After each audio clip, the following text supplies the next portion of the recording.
وصحبه أجمعين اللهم علمنا ما ينفعنا وانفعنا بما علمتنا وزدنا علما. So we are now into continuation of purifying the heart and getting you to change your characters to what pleases Allah Azza wa Jal. Facebook saying now SIA chat is live now. I want to move. Is it separate? I think so. It's on live on the move. Separate.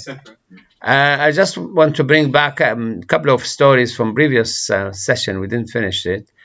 And that's on humility and humbleness. And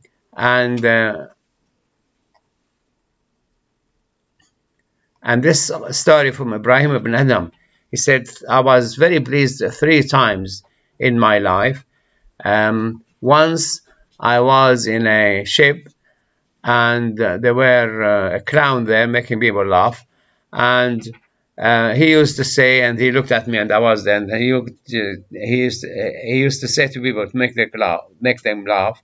We used to take the ilj, and he was catching my hair and move him like this and in the land of the Turk. So we were very strong, he meant.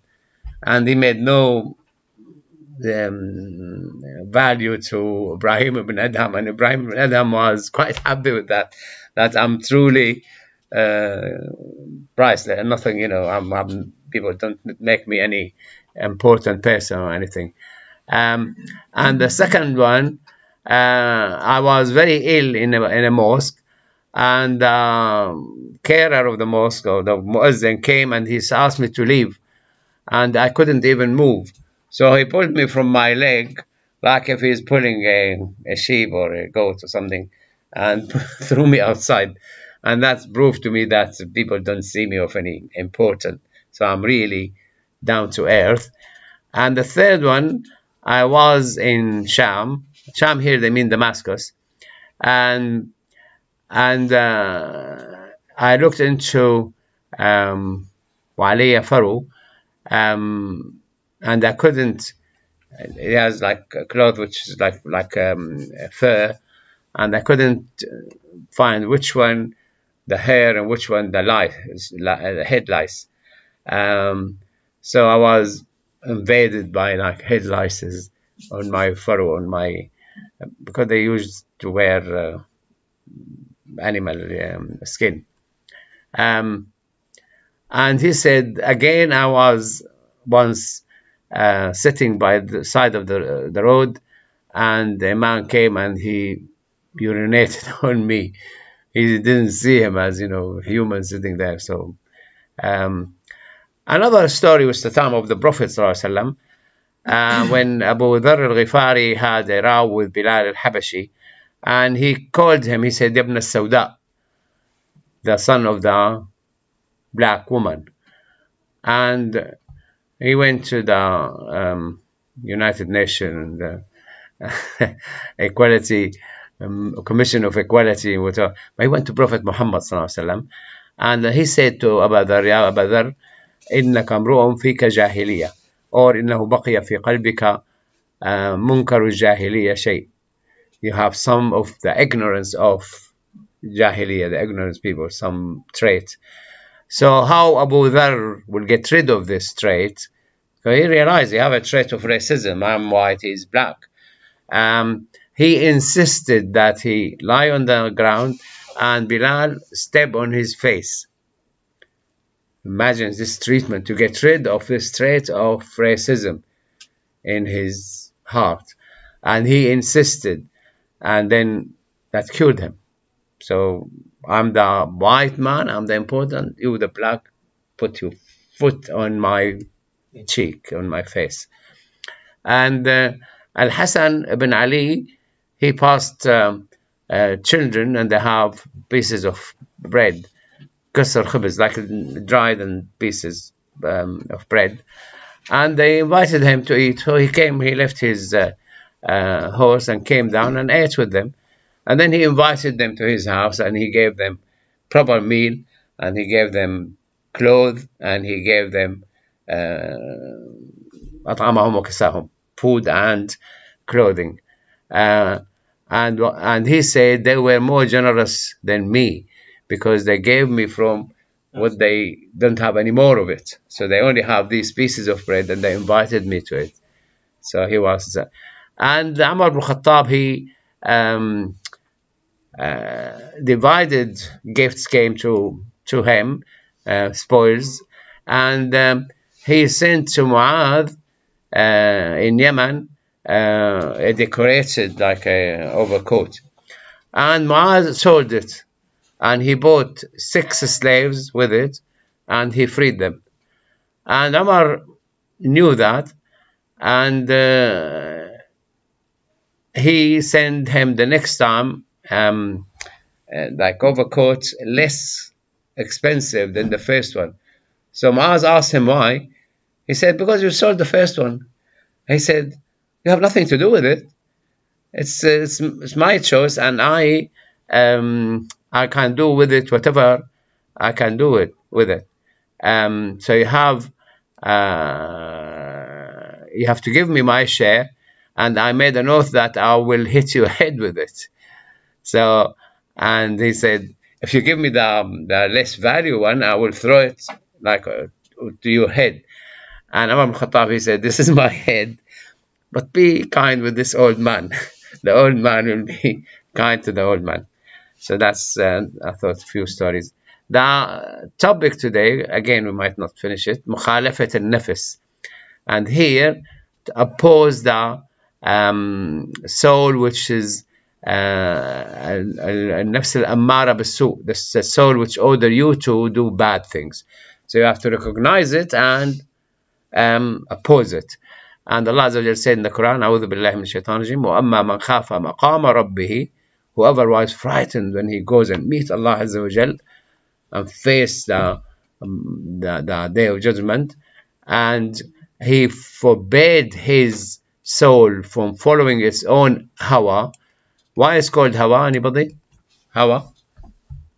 You know what hawa means in Arabic? Air, yeah. Like hawa, like a feather in the air. Goes right, goes left, whatever, wherever the hawa take it. So if you follow your own hawa, your hawa will take you right, left, and center. It could be haram, could be forbidden. So stop yourself from being controlled by your hawa, your desires, the evil desires, obviously. So the Jannah will be his destination. And the Prophet ﷺ said in hadith, أخوف ما أخاف على أمتي, hadith Jabir ibn Abdullah, the most I fear for my ummah, اتباع الهوى وطول الأمل. And the writing was wrong, so I crossed it off. It's اتباع الهوى, to follow your own desires, the evil desires here, and have prolonged hope, that, expectation. Oh, I will live, I will go to Hajj. And Yusri Jabir, Sheikh Jabir, when he was talking about it, he said when he was doing his dissertation for his PhD, his teacher was 48, and he asked him, you're my teacher, you're like my father, why don't you pray and fast and things? He said to him, I will book Umrah in Ramadan, and I will start fasting, I will start praying, I will do this in Ramadan. And he said he died in Rajab, and he's 48. He came home and he asked his wife to prepare the food for him. She came, she found him dead on the table. So never delay doing good, because the Prophet ﷺ said, اتباع الهوى, follow your own desires, will stop you from following the truth. Because people want something, they come to us and ask, is this halal? He wants to do it. He wants you to give him permission that it is halal. If you say to him it's haram, he goes to the other guy, to the third guy, trying to get a fatwa from somebody, it is halal. But he is controlled by his desires. So the Prophet ﷺ saying, when you are controlled by your desires, will stop you from accepting the truth. That's going to damage you. That's going to be bad for you. And وَأَمَّا طُولُ الْأَمَلِ, the long expectation, make you forget the akhirah. You think that you're living forever. You're not going to live forever. You might die tomorrow. And Imam Qushayri saying that to disobey your own desires is the head of ibadah, the worship, the top, because you control yourself. And سئل المشايخ الإسلام فقالوا ذبح النفس بسيوف المخالفة. Islam is to be able to slaughter your own desires to be with Allah Azza wa Jal, submit to Allah. So by very name, Islam means submission. If he can't submit, then he's not a Muslim. So the definition of Islam that you submit to Allah Azza wa Jal, you push your evil desires away. And this, in psychology, they're saying that you have the instinct desires to eat, to not do anything, to be lazy, to take things from people. Take some time to teach your children, you can't take this, it's not yours, it's his. So we have to hand it back. It's his toy. My daughter-in-law said the first words they learned from the nursery, I, mine, me. And mine. We didn't teach my grandchildren mine. Like a mine, that's mine.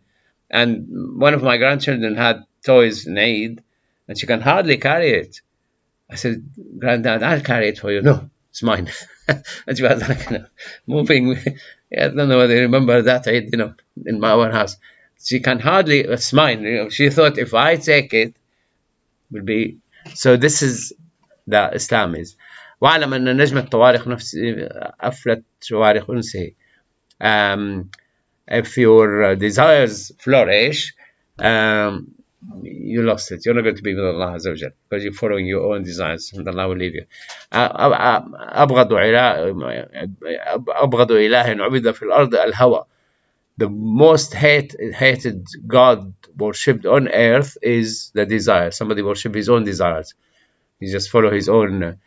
And to get it right, if when you object and deny yourself to follow the desires and obey your instinct, demands. I showed when they came last Saturday about teenagers. I gave a lesson on sabr in my classes, and the homework was to fill a table that teenagers have to exercise sabr because they are less matured, they have less money, they receive a lot of orders, they have to do a lot of studies, they can't have the latest gadget, they can't have the enough money, they can't drive, they can't have, many things, quite a few things actually. 6 or 7 of them ticked strongly agree, and the rest, a lot of them don't agree. We have no choice. You have less money, you're less mature. One of them disagreed with all of them, but he only agreed with the teenager less mature, which is, it tells a lot. So this is, we were talking about how to handle teenagers. You can't handle somebody the way you think is correct because this is the way he thinks. I mean, one of quite a few of them, they want to buy the latest gadget, they want to buy designer clothing. I don't care, you don't have the money. Where would you get the money? Many of them actually torture the family to get money. I saw a mom and her son. The father wants to take custody. The mom wants to take custody of the child. They gave the mom, and the father has access. So every time he goes to the father, he buys him the expensive toys and things to stay with him. And when he goes to the mom buys him the expensive toys to stay with her. And the child picked it up, and he became so spoiled that he's controlling both. And they had to go to home to see how many toys, expensive toys. She can hardly have any furniture in the house, controlled by the child. Imagine, and age could be very young. It could be, 2 years old. It's spotted that you are weak, they will take you for a ride. And so you need to control your desires. And Ibn Ata said, "Nafs mujbala ala su'ul adab." By this is why Freud took things from the Muslims. He's saying here, your instinct believe that you should be a bit naughty, a bit nasty, but want everything and now. And if you allow your nafs to achieve her demands, you are a partner with it. So you help yourself to go out of the right way. As Junaid used to say, النفس الأمارة بالسوء هي الداعية المهالك. The soul which ordered the bad or the evil will lead you to your destruction. And Abu Hafs said, if you don't accuse your soul all the time and check everything, you came to, I like to have this, I like to have that, you could lose out. And Yaqub bin Ishaq bin Ibrahim al-Khalil, he said, وَمَا أُبَرِّئُ نَفْسِي إِنَّ النَّفْسَ لَأَمَّارَةٌ بِالسُّوءِ. Al-Karim ibn al-Karim, who was Yusuf alayhi salatu wasalam, Yusuf ibn Yaqub, يقول وما أبرئ نفسي. It's actually Zalicha who said that. وكيف يصح العقل. So Zalicha said when she was brought into account that she was following her evil desires. As Junaid said, one night I couldn't sleep, so I went and read my word. I couldn't enjoy it. I didn't find happiness with that. So I couldn't sit in my house, so I went outside the house and I met a guy sitting by the side of the road, and he said, Abul Qasim, why you were late? You never met him, you don't know him, but it seemed this guy, he knew Junaid. And he said to him, we didn't have an appointment to meet each other. He said, I asked Allah Azza wa Jal, the one who moved the hearts, to bring you here because I want to ask you a question. He said, yes. What's your question? He said, متى يصير داء النفس دواؤها? When the disease of the soul become hair treatment. He said, when you disobey the soul, you treat her. You become the doctor who treated your own self. And he said, my soul wouldn't agree with me until she hears it from Al-Junaid. So I asked Allah Azza wa Jal to bring Al-Junaid. So Al-Junaid came to him and he told him this. And Abu Bakr al-Mustani said, and now the best favor, the best gift you get to get out of your soul, because it is a barrier between you and Allah. And Sahih ibn Abdullah said, ما عبد الله بشيء مثل مخالفة النفس والهوى. You worship Allah really purely when you disagree with your evil desires. Here, the evil desires, the unwanted desires. But there's some Sufi took it even a step forward. And لقد سأل أن أقرب شيء إلى مقت الله and أقرب شيء إلى مقت الله. He said, what make Allah hate most, to see that you're following your own desires and you don't stop yourself from following and achieving her own desires. And Ibrahim al-Khawwas was walking and he found usually it was in Syria as well. I mean, if you go to a farm, you can eat from the fruit. You are allowed for free. So he took a pomegranate and he tried to eat it. He found that it's sour, so he left it. And he went and he saw a man by the side of the road, and there's like, a bit of flies on him. And he said, Assalamu alayka. He made salam to him. And he said, Wa alayka assalam ya Ibrahim. He said, how do you know me? He said, whoever knows Allah Azza wa Jalla, Allah will not hide things from him. And he said, I see that you are really close to Allah. Why don't you ask him to treat you from being in that state? He said, this state, it's in this dunya, it has no value. But somebody go and eat somebody else's pomegranate, he will face Allah the day of judgment. And he said, you're above my level, and he walked. He couldn't carry on with that. So ask Allah Azza wa Jalla to protect you from the desire. I want this pomegranate. It's not yours. Yeah, now, people are now. But some people might say, no, we don't want you. And Ibrahim ibn Shayban, and he said, I like to eat, my soul, was happy, to eat lentils. So I went to a place. I was walking in Sham, and somebody gave me this lentil, and I ate. I was quite happy. So I walked and I saw a shop, and the shop, they have like bottles with liquid in it, and he thought it was vinegar. So he was looking at it, and somebody said, you look like a holy man, and you're a respectable man. You're coming into a brewery shop, a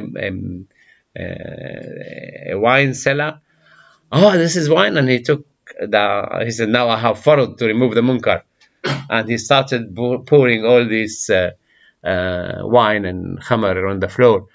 And the guy thought he was a member of the government, so he didn't stop him. Then he knew he had nothing to do with the government, so he took him to Ibn Tolon. And Ibn Tolon was in charge. So Ibn Tolon ordered that he should be hit 200 times with a stick, and he put him in the prison. And the scholar in that city, Abu Abdullah al-Maghribi, he came and asked Ibn Tolon to pardon him. So he pardoned him, so he came to this prison and took him out. And he said, what brought you into this? He said, by Allah, it's just a desire to eat lentil. A desire. He said, and 200 stick. He said, okay, you escaped free, because you're not going to be away from Allah Azza wa Jal. You had your punishment because you followed your desire. Now, obviously, it's not haram for us, but when somebody follows a desire, and you are in high status close to Allah Azza wa Jal, that will be a problem. And the Sir Sukhti was saying that I have been I had desire to dip a carrot in dibis.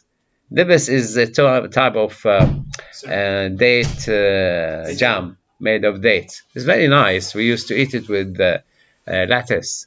Nice to eat. And they said, I've never obeyed my hawa, my desire. It's not haram, but he's in control of his. If the things there, they will eat. But to go and search for the things he desired to eat, sometimes people, I mean, we were in Amman once, and I said, I really desire to eat. We have called ashe in Syria. They take the intestine of the animals, they clean it and stuff it with rice, and the stomach as well. And 15 minutes, 20 minutes, my nephews ordered that somebody, I never imagined they make it in shops and sell it, take away. Because in Syria, they invite the whole family. It's a big job. But apparently, they're making it. I didn't know. And they brought it. SubhanAllah. And so I wasn't actually searching for it, but I said, when I was in Syria, my sister made this and was really enjoyable. 15, 20 minutes. Who was with us? Were you with us, Talha? And we ate it. Probably Marwan was with us. Yeah. And Isam ibn Yusuf al-Balkhi, he sent to Hatam al-Asam. It seemed Isam ibn Yusuf al-Balkhi was in charge. Hatam al-Asam was the judge in the city. He sent him some gift, and he is known, Hatam al-Asam, not to accept any gift. Somebody knew that Hatam al-Asam liked the early dates, when they ripe early, and he brought him, and he refused to take it, but he went to the ruler and apologized of sitting on this case. He said, even if I refused it, I still have something in my heart towards the one who gave me this gift. I rejected the gift, but I still have something in my heart. But he agreed to take it. He said, because I want him to feel happy, and the people will say, oh, he's always, rejecting. Hey, he's taking, a gift. Oh, come on, pretending to. So I want to feel humbled and low, and he went the ruler to be higher. And he said, to be in control of your desire, control your tongue, your heart, and your desires. If you are good in the night, you'll be rewarded in the day, and if you are good in the day, you'll be rewarded in the night. And Allah Azza wa Jalla will not punish a heart which he opposed the evil desires in his mind. Uhiya ila Dawood, to Dawood was a revelation to him, warn people from following their own desires, because hearts are hanged by their desires. And one was sitting in the air, like hanging in the air. He was asked, how did you do that? He said, I was controlling my hawa, so I was able to sit in the hawa, fly. I mean, once saw somebody flying, he said, birds fly and, mosquitoes fly, so that's not a big achievement. And if you have, as a mu'min, a lot of desires, you can get it out of your heart by the fear of Allah Azza wa Jal. And the fajr, the one who's offered, follow his own desires and things, one desire will make him forget about the fear. And don't let yourself led by the hawa.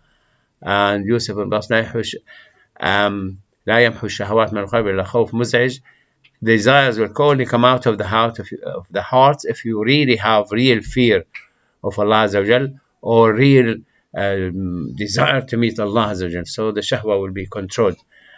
And Khawas said, and that's really true, whoever leave a shahwa and he doesn't find sweetness in his heart, he's not truthful in leaving the shahwa. And there's a hadith similar. If no one sees something haram, but he lower his gaze, but Allah Azza wa Jal will replace him by a ibadah, a worship. He will taste the sweetness of the ibadah in himself. He will be really happy that he left that. And Ja'far ibn Mansur ibn Nasir, he gave a Junaid 1 dirham. He said, buy me teen waziri. Do you know the teen waziri? Big one, is it? Yeah. Fig, but the wazir, the minister, king fig. Yeah, and he bought it when he was fasting. When he broke the fast, he took the fig and then he left it and take it back. He didn't want to follow his own desire. Also halal, and it's not haram, and he bought it, but he found that his desires controlled him. So he وصلى الله على سيدنا محمد النبي الأمي وعلى آله وصحبه وسلم. So see how much you can control your desire.